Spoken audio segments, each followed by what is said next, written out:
If you're looking to level up your social media game and leverage video in your business to generate future business, then you're in the right place. What's going on, guys? My name is Alex Dunbar. If you don't know, I am a local realtor based out of the Surrey and Langley areas. And today I will be giving you a presentation on leveraging video in your business. So let's not waste any more time and let's get right into it. So leveraging video in your business to create a community and turn followers into clients. The first thing before we even get into this, you need to be very intentional with why you're actually creating videos. What is your purpose?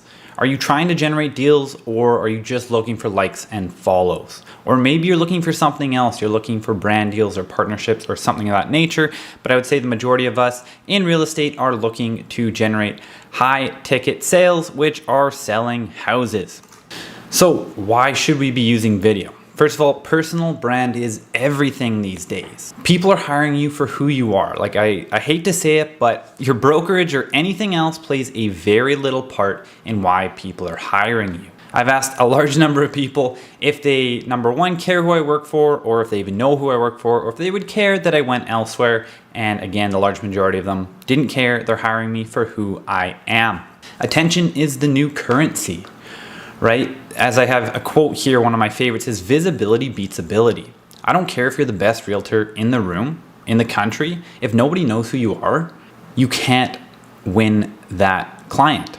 You're not going to get that transaction. Now, when we can marry visibility with ability, this is, in my opinion, where the best and most successful agents come from. But without getting in front of people, you don't even get that opportunity. And it's going to be able to create trust and stronger connections. People will feel like they know you before they've even met you. That is one of the most beautiful things about getting on video, is think about all these people that you follow. And if you were to meet them in real life, as long as they're actually being true to themselves, you're going to feel like you already know them, right? Which can also lead to becoming what I like to call a mini celebrity. Now, pros and cons to that, of course, that's not for everyone. But just a quick little side note here, I have some of the top 10 social media platforms and the usage. So you can just see Facebook, 2.9 billion users, and that's monthly active users. YouTube, 2.2, Instagram, 2 billion, TikTok, 1 billion, which I think these might be a little bit outdated, but anyways, so I've got a few hot tips as we go through here, but for those of you who maybe aren't comfortable or want to get better on video, what you should be doing is using Instagram stories. You know why? Because they're gone in 24 hours. You probably can't tell me what I posted 3 days ago. Maybe not even yesterday, maybe not even this morning. So I like to say post and ghost, post it on there. It's not going to live there forever. It's going to be gone in 24 hours and no one really cares. If they don't like what you're talking about, they just swipe next. Everyone's so tied up in their own lives that we think that people care more than they do. And I'm going to be completely honest with you, they don't. So great way to practice, just post it. Don't even look at it again, and do this on a daily basis. So the power of video, I just have a quick couple of examples here. So for instance, on my TikTok, over a 60-day period, I typically average over 1.1 million views. And in this specific period of time, over 7,700 shares. On the other side of that, I have my YouTube stats over here, which is over a 48-hour period of time. But what I want you to notice is this video right here, top 5 worst neighborhoods in Surrey, 70 views over the last 48 hours. I created that video last December, and it's still averaging 35 to 40 views every single day. And we'll get into why that's so important later on, but think about this: digital door knocking.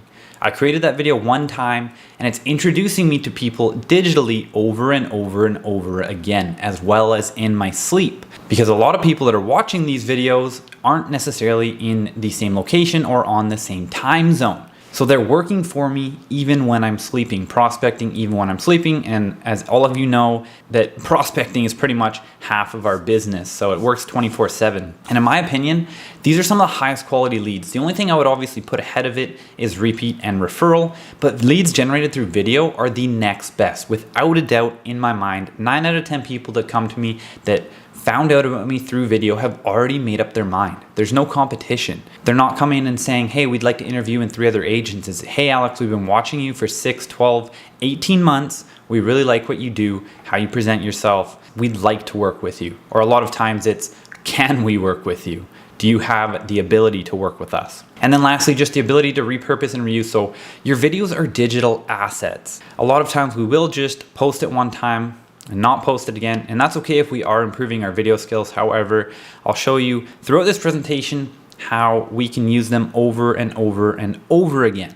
But before we get into any of that, the biggest battle that most of us are gonna face is our mindset, is not wanting to get on camera or being afraid, right? And that typically comes from comparing ourselves to others. And that's why I have this quote here, is that don't compare your chapter 1 to someone else's chapter 20. As you can see, I have a couple of examples here on the right-hand side. That was the second video, I believe, that I ever posted. I'm glad that we're not gonna actually be watching it during this presentation today because it was absolutely awful, super monotone, didn't have any confidence whatsoever compared to a video that I posted a week or two ago, which is obviously higher quality, better editing, more confidence, better information. And that's why I say that's my chapter 63 per se, and I'm only gonna continue to improve. So don't try to compare yourself to somebody who's been doing it for years upon years, right? It's actually almost a bit of an insult to try and say that you'd be potentially as good as somebody else. You don't look at a 6-year-old soccer player that's only been playing for 2 years and trying to compare himself against Lionel Messi or something along those lines. You've got to put in the time, put in the work. Some people are going to start better than others. That's just a given fact, but don't expect it to be perfect from the start. Just get started. So don't be so destructive, be more constructive. Figure out what you can improve upon, figure out what you're doing well, and just try to fix the other thing. Just work on one thing at a time. Don't get caught up. Not liking how we look or sound. So many people feel these ways about seeing themselves on video, and I hate to tell you, but that's what you look like. Yes, maybe you can get a little more confident. You can remember your words a little bit better, and this all comes over time, but for the most part, that's just who you are, because you have to be your real authentic self on the other side of the camera, because if you're not on video, if you're not who you actually are, and somebody meets you at a listing presentation or a buyer's consultation, you immediately lose trust, because who they thought they were meeting is not the same person as being on the other side. And that's where we get to the next point of being somebody or not. Don't try and be somebody you're not. I'm a very analytical person. I'm maybe don't necessarily have as big and exciting a personality as other people, and that's why I take the approach of posting a lot more informational, educational videos, whereas other people maybe want to take more of a comedic route, right? You don't have to do what other people are doing. Just stick to who you are, and that's actually going to attract people that are like you and that want to work with you. And don't get caught up in the fact that you're trying to catch every single person out there. That's a scarcity mindset. You want to have a mindset of abundance. Realistically, you want to attract the people that you're most like and that you want to work with. It makes your life so much easier. So don't worry if there's certain people out there that don't like who you are. You'd rather disqualify them before they even get the chance to walk in the door, because they're probably going to make your life a living hell. Of course, imposter syndrome, feeling like we're not good enough, we don't know enough, we're going to say something wrong. Everybody makes mistakes. Everybody has to improve. I know that all of you are very capable and knowledgeable realtors, and you just have to have that belief in yourself and just put it out to the world, because it's actually a disservice for you not to be. Do you want people who are unethical, uneducated, actually taking on the clients that you could possibly be working with? I know I don't. So when you shift your mindset in that sense, that you realize that you're going to be able to provide the highest level of service to the people out there, then it's actually a disservice of you not to be educating them and not to be getting on video. And then quitting too early, I always tell people you have to have an aggressive patience. It's not going to happen overnight. You're not going to put out one video and you're going to start gaining clients. It can happen, don't get me wrong, but you have to go into this with a long-term approach with zero expectations for 4, 6, 12, 18 weeks. It takes time for people to consistently see you on camera, to get you into the back of their mind. The same as the real estate business, right? Just because you have a conversation with someone doesn't necessarily mean that they're going to remember you're a realtor and they're going to call you in the future, but you have all those touch points throughout the year, on birthdays, home anniversaries, whatever that may be, in order to position yourself as a professional that they want to work with. Video's the exact same way. And then just don't get caught up in the vanity metrics. So likes, shares, follows, these sorts of stuff, that's not the most important thing. I can tell you right now that a lot of the people that end up reaching out to me are very passive. They don't like my videos, they don't comment, I don't even know they're watching. And out of nowhere, 6 months later, they reach out and say, Alex, we'd like to work with you to buy or sell our house. So those aren't the most important things. Of course, there is some correlation between the quality of your videos, and hopefully over time you'll get more likes and follows and shares and that sort of stuff, but don't get caught up in them. Just quickly touching on the different platforms. So I have taken the last 3 years to essentially learn one platform each. So I went Instagram year one, TikTok last year, and YouTube this year. And so the one thing I'll tell you before I cover all these is that you should choose one to learn off the bat, master it, or at least get a very strong understanding before you try to diversify yourself too much. Now, of course, you can do different posts on different platforms, but each platform is going to have things that'll work a little bit better than others. So choose one, figure out who you want to talk to, where your audience is, and just try and master that one before you spread yourself too thin, because it takes a lot of work and there's a lot of learning that goes on. But just quickly, Instagram, it's more so millennials, Gen Z. Reels are the big thing right now, short form on all platforms. And what I've actually found is that more polished or professional videos will do a little bit better aside from stories. Now we compare that against TikTok, where I've actually found that more authentic and genuine videos, so things that you would probably be posting in your story, actually tend to work a lot better. Not that more polished videos don't, but on average, people like to see that authentic, genuine side of yourself, which is another one of the reasons why I love TikTok, because it's a lower barrier to entry. You don't have to have all this professional film equipment, and you don't need it for any of these platforms, to be honest with you. Some it's more favorable than others, but you can just have your cell phone and you don't need a mic or anything else. Have some decent lighting, whether you're outside or a ring light, or just lighting in your house. It really doesn't matter. And just get on video. So TikTok's actually become the world's most popular web domain on top of Google, and they're really hammering down on searching abilities now, which is very interesting. And how that's going to look in the future, it's hard to say, but their whole SEO, so search engine optimization, they're really trying to improve that and work with it, as they're actually trying to become one of the largest search platforms in the world as they go on. It's also the platform where you have the greatest ability to go viral without having a massive following. So I found this out very quickly. It was about my 4th or 5th post, and it went out to 100,000 people. And that's when I saw the value of TikTok, just because you have the greatest ability to reach people organically without having to pay for ads.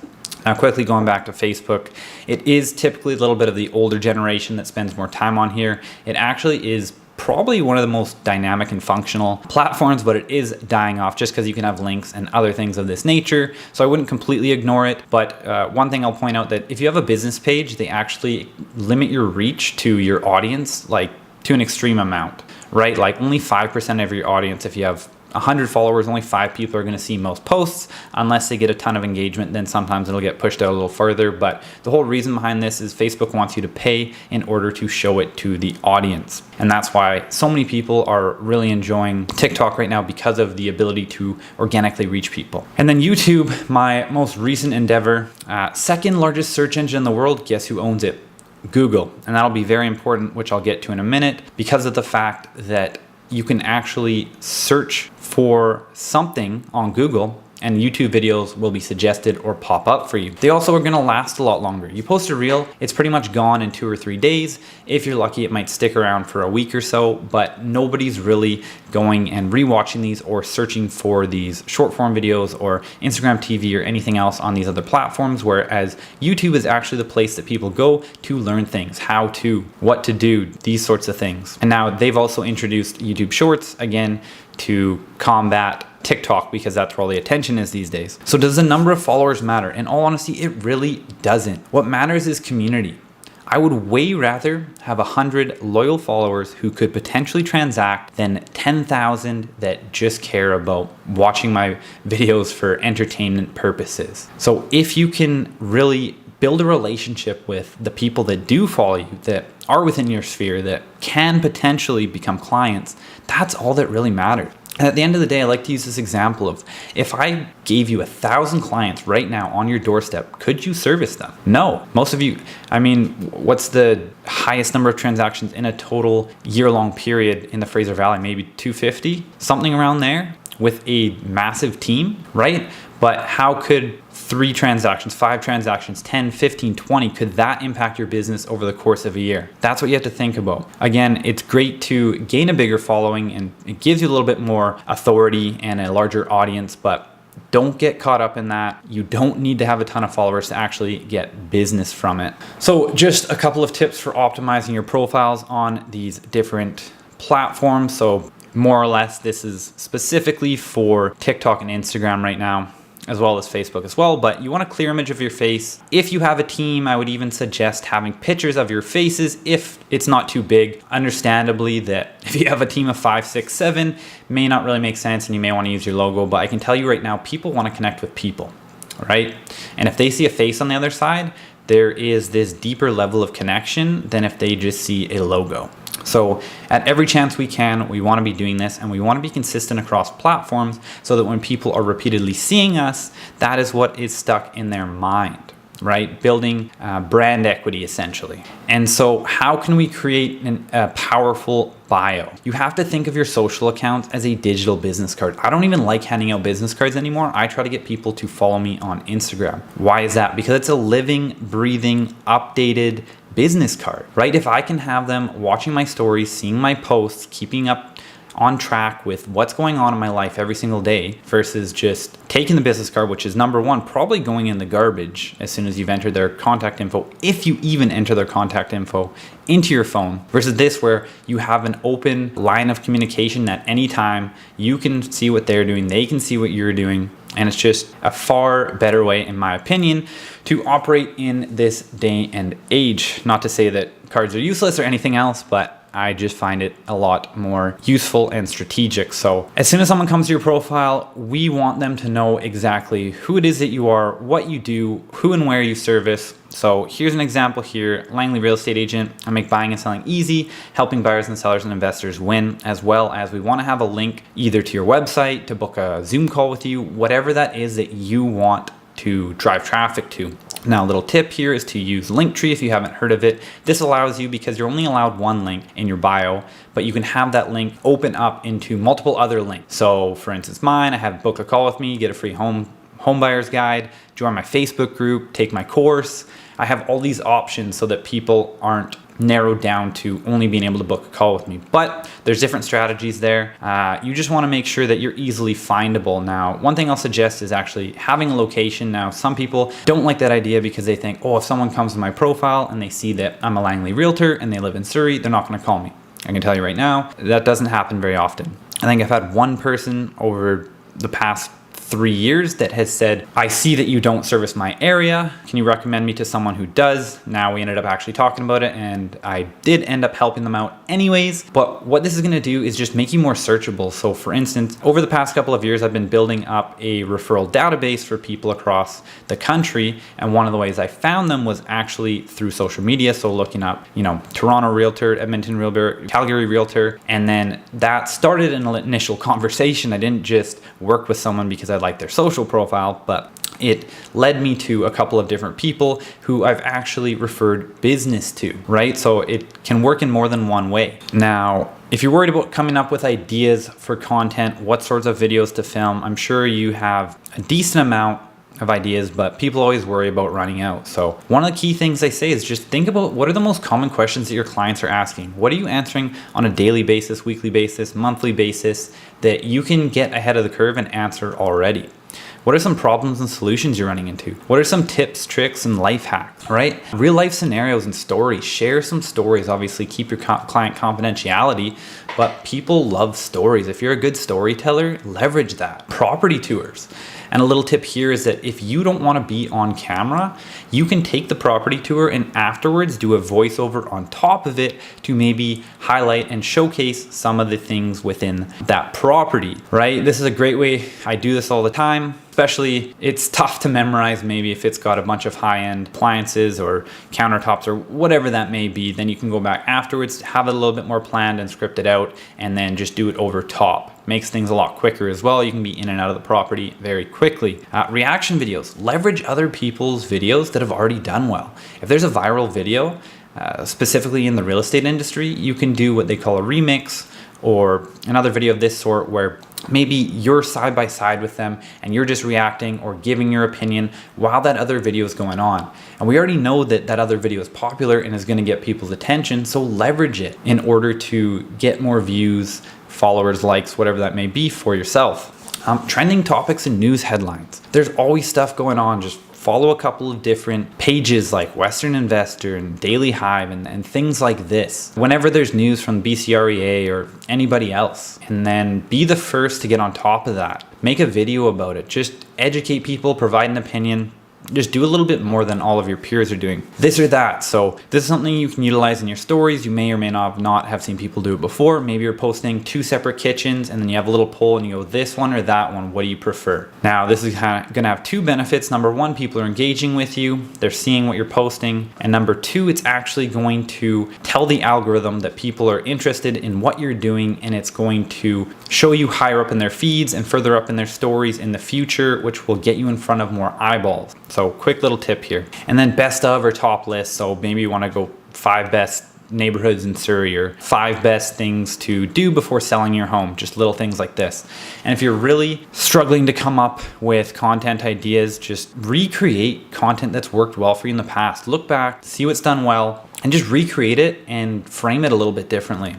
Additionally, there's a site called Answer the Public. You can put in a topic and it will give you what people are searching for on the internet the most. Can't remember, it's like 60 ideas or something like that, but just type in Langley Real Estate into there and it'll give you a ton of ideas for what you can make videos on. Now let's look at some alternative video uses. Maybe some of you don't want to put your face out there onto the internet in front of the masses per se, but how can we utilize video in our businesses in other ways that will still be effective and is maybe more one-on-one with clients? So if you're not familiar with BombBomb, this is a great video software that you can send through emails where you can record yourself, and it comes with a little 3-second GIF at the very beginning, which will catch their attention and get them to click on the video. And you can use this for so many different purposes. There are a few other softwares that BombBomb is a little bit expensive, but if you don't want to use that one, which has tracking and some other great tools that I really enjoy, then there's things like Vidyard and Loom, which are free. They just have some restrictions around them. But some of the great things you can do with this are CMAs, right? Whether that's for an actual listing presentation, or for myself personally, I like to do them annually or biannually for clients. Obviously not getting into crazy in detailed depth, but once or twice a year, I look at some of the homes in the area. I do a quick screen record. I'm going through the MLS and showing them while I'm talking over top of it, and just saying, hey, here's 3 homes that sold in your neighborhood. This means your home's probably in this ballpark range. If you're interested in finding out a bit more, reach out and I'd be happy to go a little bit more in depth or meet with you or answer any questions you have, or educate your clients on how they can pull equity out of their home because their home's gone up in value from the previous year.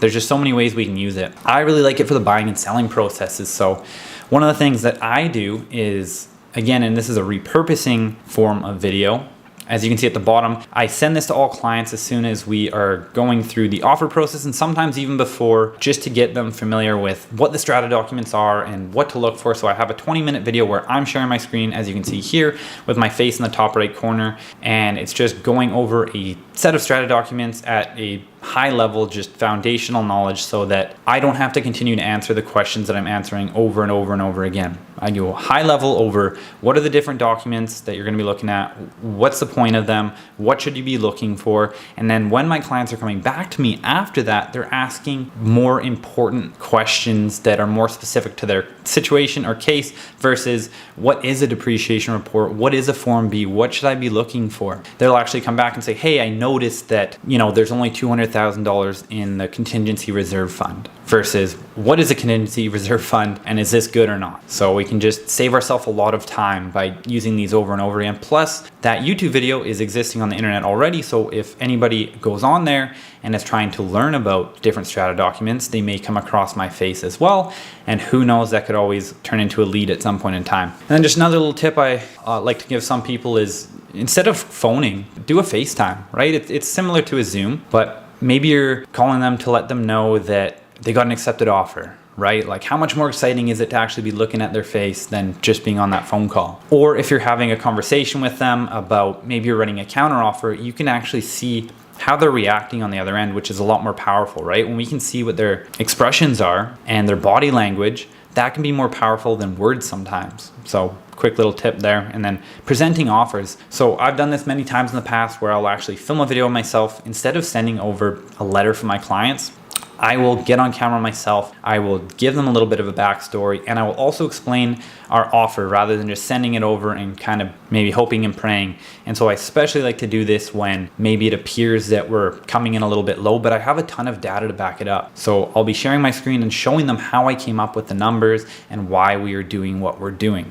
And it just builds some more rapport with both the other agent, and hopefully if the seller is able to watch the video, I typically ask if they will show it to them. At least it puts a human on the other side of it. Moving on, content creation. So how are you actually going to go about to shoot these videos? Well, here's my setup here. You can see on the left-hand side, my biggest thing is just reducing the amount of friction, or friction points as I like to say, to make things as easy as possible. That's why I have everything already set up. The ring light and the camera and the microphone don't leave my desk. I want it to be as simple as possible, so when I have an idea, I can sit down, I can hit record, it goes straight into my computer. There is no fumbling around with memory cards or anything else. And if I'm sending it off to my video editor, I just drop it into a Google Drive file, and that is it. So not saying that everyone's gonna be able to do this or wanting to do this, but quick little tip is, if you're gonna be planning to shoot some videos, maybe it's the next morning or later on in the day, set the camera up and everything else up early so you don't have to think about it, because it's pretty easy to just say, you know, I don't feel like it right now, or it's an inconvenience. So remove all friction points. If you're gonna be doing this, you have to treat it like it's part of your business, because it is part of your business. This is part of your prospecting or following up with clients, or however you want to put it. But you need to schedule it into your calendar or it won't get done. I like to batch record, so personally, I schedule it for a time where I don't have much else going on. So for myself, it's usually between 5 and 9 a.m. Now I know that's not gonna be ideal for most people, but I know for a fact that I'm not gonna have showings, I'm not gonna get calls, I'm not gonna have any interruptions during those periods of time, and it's not gonna interrupt my daily tasks. Right? As realtors, we always have things coming up. And if you say, oh, I'm going to do it in the middle of the day, and all of a sudden you got to run off to a showing or something comes up, it's very easy to get taken away from this. So try to schedule it during a time period where you can actually just sit down and film videos. And what I have here is batch recording. So you're not just shooting one video per day, every single day. I typically have stuff filmed for 2-3 weeks in advance. I'm not sitting in front of my camera every single day and shooting a new video. Yes, you're gonna document your stories and that sort of short form content on more of a regular basis, but when I'm doing YouTube videos or reels or anything like this, I am doing multiple at a time, leveraging my time, making the most use of it, so that I don't have to think about it twice or worry about when I'm gonna find time for it. So planning ahead, you can get something what we would call a content calendar, where you're actually planning in advance. Maybe you wanna do 3 videos a week. Okay, plan that out a month ahead of time. What are those videos gonna be? Then you're not freaking out the day of trying to figure out, what am I gonna shoot?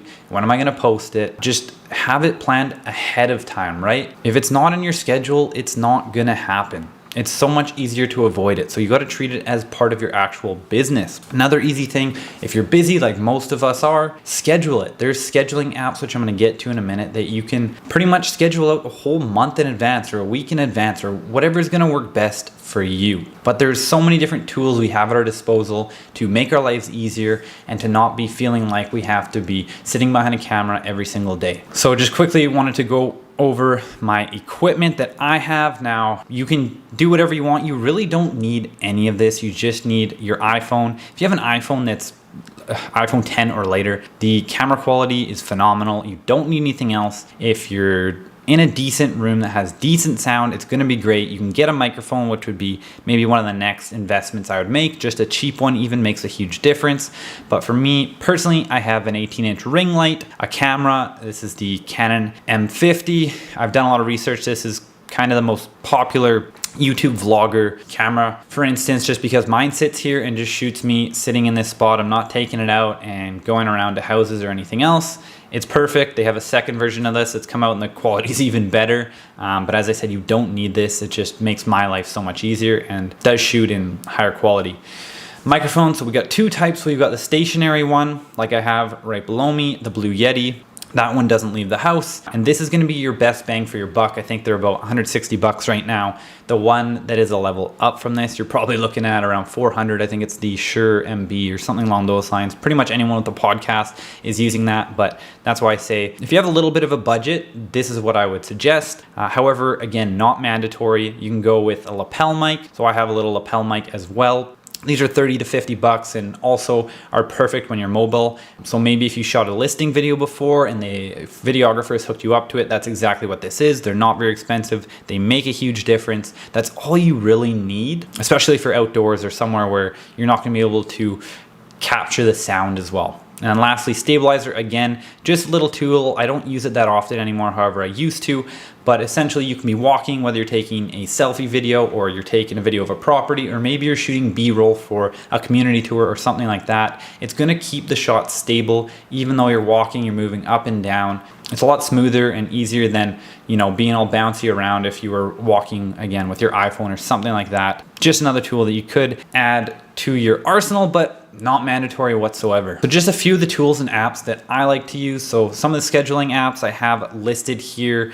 Most of them are free. There are some that are paid and do a little bit more for you. I personally just use the free ones. Facebook Creator Studio is my personal favorite. You can schedule both Instagram and Facebook posts in the same spot ahead of time. Just makes your life so much easier, not having to think about it. And then in terms of actual editing software, I've got a few here that are for your phone. So it depends what you like. I personally like to do it on a desktop when I am doing the editing. I'm not outsourcing it, but if you like to just do it on your phone, here's a couple of great apps here. I think most of them you can either use for free, but it will leave a watermark, or you can pay a small subscription fee on a monthly basis to be able to use it and access all the features.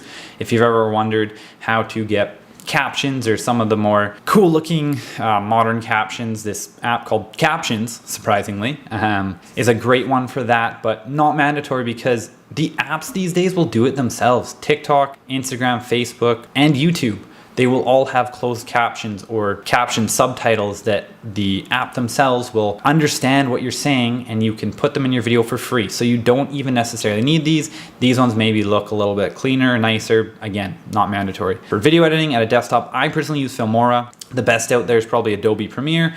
But if you're not getting into any sort of crazy effects or taking up editing as a career, you probably don't need it. I think this one works great. I paid 80 bucks for it 3 years ago. Still using it. They all work very similarly, but just use whatever you like. None of it's mandatory again. Then I have a couple of downloading sites. So what these sites are gonna do is if you have one platform you like to post to, whether that's Instagram Reels or TikTok, if you try to download it off the app, it will give you a watermark. Now, other apps don't like to see those watermarks and will actually reduce your reach and exposure if they sense that those are in your videos. So using these apps, you can download them without the watermark and then repurpose and repost on other apps. So save yourself some time. Outsourcing editing. So I outsource my longer form videos, my shorter form videos, I do myself just because I have gotten good at it and it doesn't take me very much time, but longer stuff like YouTube, I don't have 6 or 8 hours in a day to sit down and do it myself. So Fiverr and Upwork are some great freelance websites. If you're not familiar with them, you can find people that specialize in real estate videos. There's people that specialize in real estate branding, whatever you're looking for, that are reasonably priced. Or I've talked to some people that if you want to get to the higher level, they've actually gone out and found film school graduates from in Vancouver that don't yet have a job and have taken them on full time. Obviously, this is a much greater expense and most of us aren't at that level, but just a thought I would share with you at this point in time in case that's something you want to work to in the future. And then for thumbnails and graphics, so if you've seen any of my goofy thumbnails on YouTube or Instagram or anything else where, you know, I'm looking and pointing and making faces, these are where I create them all in Canva. Again, small subscription fee to kind of get full access to it on a monthly basis, but I can do these so quickly now that I don't even feel the need to outsource. But if you want to outsource, Fiverr and Upwork, great places for people to create these thumbnails and whatnot for you as well. And then just one quick tip for when you're actually editing your videos in the apps themselves, so within Reels, within TikTok, try to use some of the features, even if you're gonna be doing your editing or outsourcing outside of it, whether that's your title, whether that's the captions, the platforms like to see that you're actually using things that are embedded within the platform itself, and it will, to an extent, give you a little bit more favorability in the algorithm. It's nothing significant, but just a little tip here. Now, for your actual content strategy, what you need to remember is it's not about you, it's about your audience. How can you continually provide value for them? What's in it for them? Everybody wants to know what's in it for me. So you need to come at it from that perspective, not about how can I sell them, right? So to shift your mindset a little bit there, feel like you're talking to one person on the other end of it. Have a conversation. Feel like there's somebody on the other side of it. I've seen people in the past that have taped little pictures beside their phone or their camera of a little person and just pretended like they were talking to them, right? And that's another thing, is try and make sure you're looking into the actual lens. If you're holding a phone, don't look at your face. You want to look at where the camera is. So a little tip is to put a dot there if you're not familiar with it, and then you'll know that you're looking into that, which will actually make you look into the viewer's eyes. Otherwise, it looks like you're looking down. Keep the message simple, right? We don't need to overcomplicate it. That is one of my biggest challenges, actually, and that's why short form video has been so useful for me, is because I'm pretty long-winded. I like to over-explain things, but if I can simplify a 5-minute message into 30 seconds, or at least get the big points across, that's all you really need, right? What we want to be doing is creating curiosity, educating, and if they need more information, they can reach out, because that's at the end of the day what they're going to have to do in order to go through a transaction with you, right? You can't get all the information out in a single short form video, but if we can give them one big takeaway or one thing to think about, that's all you really need. And then using CTAs, or calls to action. So within your videos, don't overuse them, but saying, comment below, we'd love to hear what you have to say. Follow if you want to see more videos like this, but there always has to be some sort of value attached to it. Like, for instance, in my videos, if I'm asking somebody to like it, I'm saying it would be great if you could like this video so that it will be pushed out by the algorithm to more amazing people like you, so that we can help more people, right? So maybe it's not a direct benefit, but if they feel like they're doing something good and you give them a reason behind it, versus like the video so that I can get more followers, right? It's just the way that you phrase different things. And so by providing value to the audience, there are more than one way. It doesn't just have to be educational. As I said before, who are you? What is the message you want to get across? What's your personality type? It can be educational, entertaining, engaging, emotional, and then if you can add in there at certain times is trends. Trends are great just because it will get you a little more reach. They're not mandatory, but if you can somehow marry more than one of these video types into a single video, that's where I find the best videos are done. Personally, a lot of times I like to take what I call an edutainment approach. So you want to be educating in an entertaining fashion.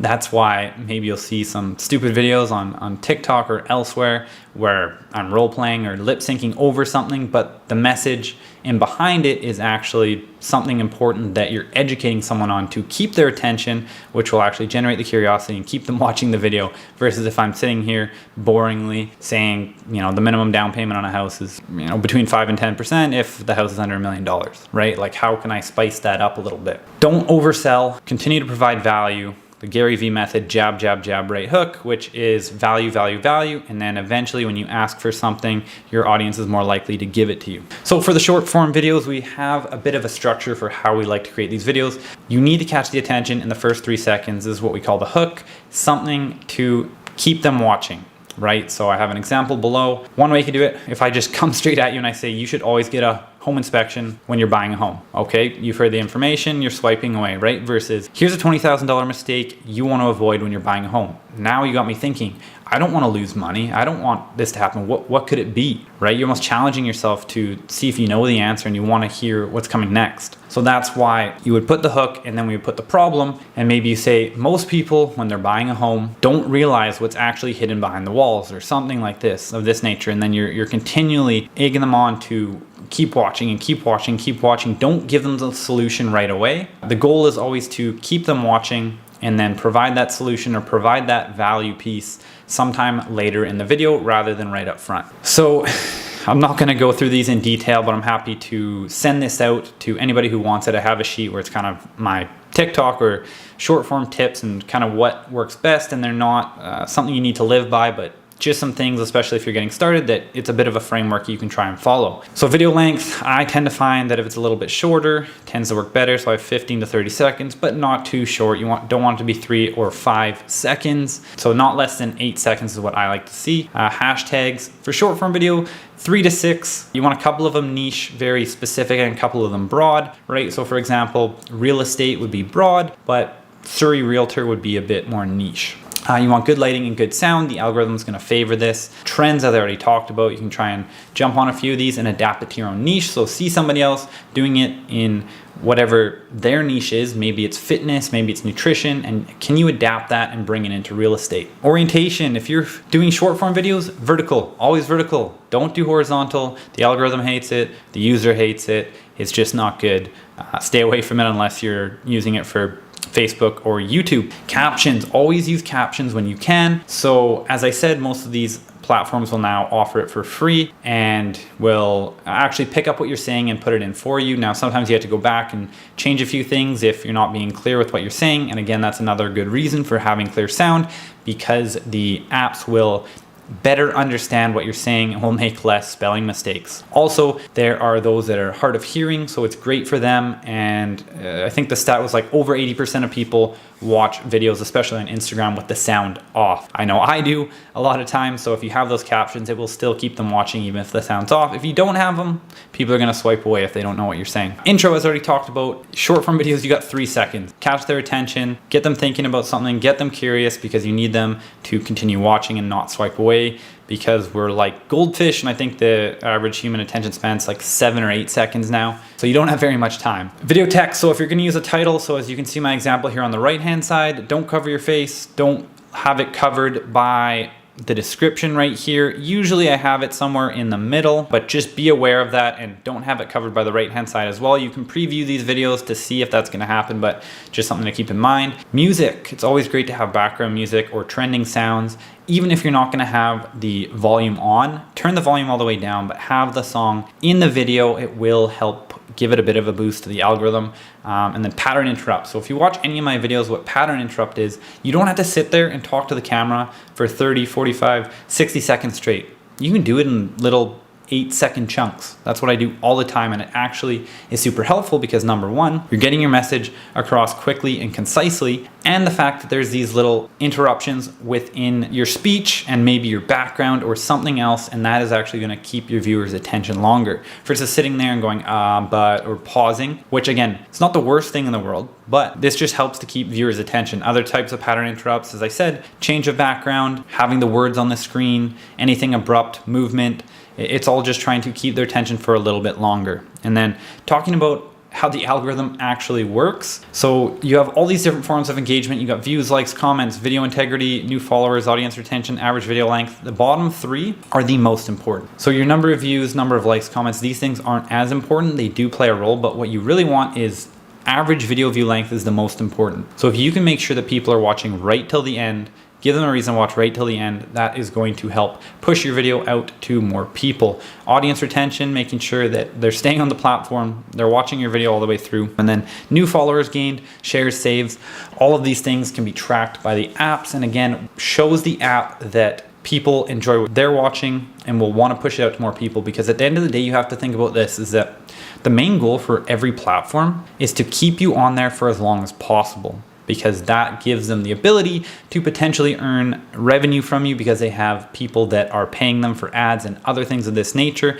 That's why average view length and average session, we'll call it, that you're on the app are extremely important to them. So if it looks like, or if they get the idea that your videos are keeping people on the app and they're watching all the way through, they want to show it to more because that's going to keep more people on the app.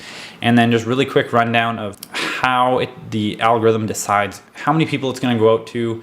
It almost works in a tiered system. This isn't perfect, but don't take it at face value. But essentially, what it will do is it'll show your video to 100 people. And if you get enough engagement by whatever their standards are, they don't really tell us, then it will show it to 1,000 people, right? Because if it does well with those 100, okay, that's the test. Now it's gonna go to 1,000. If it does well within the 1,000, now it's gonna go to 10,000, and so on and so forth. So anyone who has done these short form videos before probably has an idea or has noticed that there's almost levels that you get to. So maybe a lot of your videos stall out around 1,000. You have other ones at around 10,000. Next is like 50,000 and 100,000. Something I've always noticed is that they kind of fall within these ballparks, and just understanding how that all works. Maybe it helps you, maybe it doesn't. Anyways, just wanted to share that. So moving on to long form content, YouTube and Facebook, you get to go more in depth, build authority. The thing that I love about this is the SEO, so search engine optimization, as I talked about before. Google will actually show these videos when you search for them. So this is something I've been working on a lot. If you actually go into Google, as you can see here, and type out best neighborhoods in Langley, 5 of the top 7 or maybe even more now are my videos. So I'm getting a lot of people that are searching on Google, ending up on my YouTube channel, enjoying what I'm putting out. Maybe it guides them to my website or something else, booking a call with me. A lot of these are like relocation people, and then ended up converting them into clients. You can also double this content as evergreen. So as I said, repurposing, sending to clients later on. It's going to have a longer shelf life. And within these videos, you obviously want to have calls to action as previously, but I think it's even more important to sometimes have them at the beginning of the video. People have differing views on this, but I found that when I'm asking for people to like or share or comment on the video earlier on, as well as reminding them again, because it's so long, it's worked well for me, but again, has to be done tastefully and in the right way. And then just the ability to repurpose, we'll get there in a minute actually. Yeah, so YouTube tips. So with the longer form, as I said previously, 3 seconds for short form, you got about closer to 8 seconds on long form to get their attention. So you need to tell them in the first 8 seconds what you're going to be talking about. So for instance, we're looking at these videos down below. One of them is the top 5 worst neighborhoods in Langley, the one on the right hand side. So in the first 8 seconds, I'm telling them, if you're thinking about moving to Langley and you want to make sure you don't end up in the wrong spot, you're in luck, because in today's video, I'm going to tell you the 5 neighborhoods that you want to avoid. Right there. Now they know exactly what's coming for the rest of the video, and I can get into it from there. The thumbnail and the title are crucial. So if you've seen my stupid faces, like down below, the only reason I'm doing it is because I'm very intentional, and the data has shown that number one, having emotion in your thumbnail will actually get you the most clicks. So having a surprise face, shocked, scared, whatever that may be, and actually having your face in the video, people are more likely to click it. And your main goal is to get people to your video, because you can have the best video out there. I'm telling you this right now. And if you don't have everything else dialed in, people are never going to see it. So YouTube is a beast of itself. But if you're going to be doing this, you need to catch their attention, and you want to keep your thumbnails simple. You don't need to have all the information there. So as you can see my face, you see Langley, the map, you know what's about Langley, you're going to read the title next, but it has to catch your attention prior to reading the title. If it's too wordy or too much on it, you're probably not even going to look. That's why the one on the left, I don't remember exactly what this video was, but it got a lot of views. Reason being, it drew their attention and then they read the title. So you can have more of that information within the title. Again, we're creating curiosity. We want people to click it. But as I said, if you don't have the right backend, the right SEO, the tags, everything else on YouTube, it doesn't matter. And this is difficult. It took me a long time to learn. But as you can see on the right-hand side here, this is showing which of these tags that my video is ranking for. So some of them are on Google, some of them are on YouTube itself. Whatever one I took wasn't great here, but yeah, worst neighborhoods in Langley, BC. So when someone searches, this shows up at the top. Some of the other ones it's ranked, but it's not at the top, which is fine.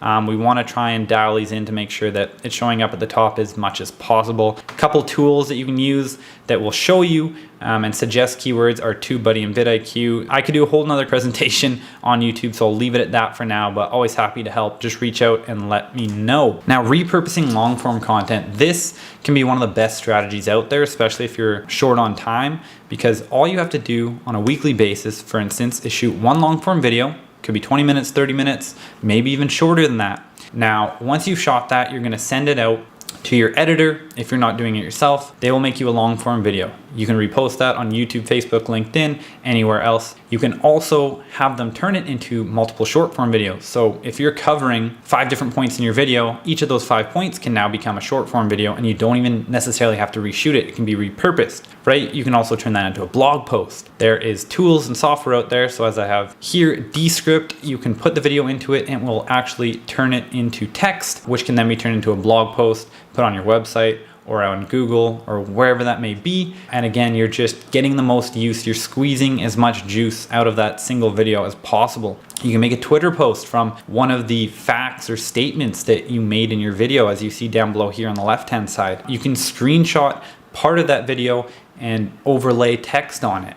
Right? There's just how many ways can we juice this one video, right? Like how can we get the most use out of it so that you're not constantly filming and filming and filming, although we want to do that as much as possible to get better, but try and leverage it as much as possible. So what a lot of people are doing these days is shooting a podcast, having the podcast edited. Now you have a podcast, you have your long form, you send it out, get short form done, you take some quotes, all of a sudden you've got 32 pieces of content from your one podcast of the week and you're done. right? Not saying everyone needs to start a podcast, but again, just to get your mind thinking in that sense. Some byproducts of creating videos, things that I didn't think about in the beginning, led to referrals and agent referrals. Other agents seeing me on these platforms builds trust, builds authority. They've sent me people to work with because they feel like they like, know, and trust me, as well as either other clients or maybe not even clients, other professionals at times too. Relationships. So I built relationships with other agents and it's actually helped me, let's say in a multiple offer situation. It just makes a transaction that much easier. They're gonna trust you, especially if you're up against 3 or 4 agents they don't know. It's gonna give you a step up. It's gonna help your clients. Brand deals, influencer campaigns. So unintentionally, I've had people reach out and offer to pay me for videos. I will never sell out with a product I don't like, but if I'm already creating videos, why not make a little bit of extra money on the side? Affiliate marketing. So essentially, if you have links to different products, so for instance, all of the video gear that I have in my video today, if any of you are curious about seeing what that is or getting a list of it, I can send that over to you. And just full transparency, if you click any of the links and end up buying anything through it, I will get like 1 to 3% of the sale proceeds. You don't pay any more, but it's just something that they offer and anyone can do this. So if you are reviewing products or anything like that, just another thing a lot of these YouTube people out there are doing. Again, just another stream of income without having to do anything. And then relationships with developers. So personally, it's been a struggle the past 2 years trying to get into any of these developments, pre-sales, but because of the videos that I'm doing, I've had them reach out to me that want me to promote their project, which has allowed me to build relationships with them and get my clients in first versus not getting into that maybe VIP profile. Again, just some byproducts of what I wasn't thinking about or intentionally trying to create in the long run. And then just to finish off here, I got a couple bonus tips. Don't be afraid to recreate the same video. People I talk to all the time are like, oh, I've already talked about this. People don't remember. You need to hear something, I believe, on average 5 times before it even sticks with you. Send one-to-one videos through Instagram messaging. I know someone that when I first added them, first thing they did, they sent me a quick video, just said, hey Alex, so great to meet you. Looking forward to connecting in the future. Blew me away. I've never seen anyone do that before. So you don't need to have any of these other apps or pay for BombBomb or anything else. Quick way to do that. Create looping videos. So videos that don't have a clear start or end. I won't get into that too much, but big industry news. So when everyone else was posting last week about changes to strata and rental bylaws, do you remember anybody that shot a video for it? I did, because everyone else is going to have that quick post. No one's going to remember what you were actually talking about. How can you stand out? Quick and easy way. And then whenever a platform releases some sort of a new tool, so when Reels first came out, the platform pushes it because they want users to adopt. So whenever something new comes out, use it. Whatever platform you're on, try it out, use it. You will be rewarded for it because the platforms want people to adopt it. So they're going to reward the people that use it up front because it's going to help attract others to do the same thing. And lastly, get straight to the point. I see so many people, especially when you're doing stories, trying to jump on there and basically go, hey guys, just jumping on here today because I wanted to talk about X, Y, just get right to it. Anyone who isn't your friend and is actually going to be interested in what you're having to say, they don't want to hear that. They've already swiped away. If you want to talk about something, just get straight to the point. You don't need to justify yourself or tell people what you're doing or why you're doing it. Just start talking about it. That is it. And that is about going to wrap up my presentation for today. So hopefully you guys got some sort of value, and all I'll leave you with is that the biggest compliment you can give to a teacher or someone that does a presentation or anything else, especially in this case, it's not getting paid to do so, is to actually implement what they've taught you. So I can say time and time again, how many of us have gone to a presentation or an event or whatever that may be, get all excited, gather all this information, and we never do anything with it. So of course, I'm not expecting you to walk out of here and use every single thing I talked about, but if you can pick up 1 or 2 little golden nuggets that you can implement into your business that will help you generate future business, that would make me the happiest in the world. But yes, hopefully you got some value out of today, and connect with me if you don't follow me already on any of these platforms. Outside of that, I am always happy to help. Just a phone call, Zoom call, text, whatever that may be away. So thank you so much for watching. Looking forward to connecting with you. And if you have any questions, let me know. Cheers.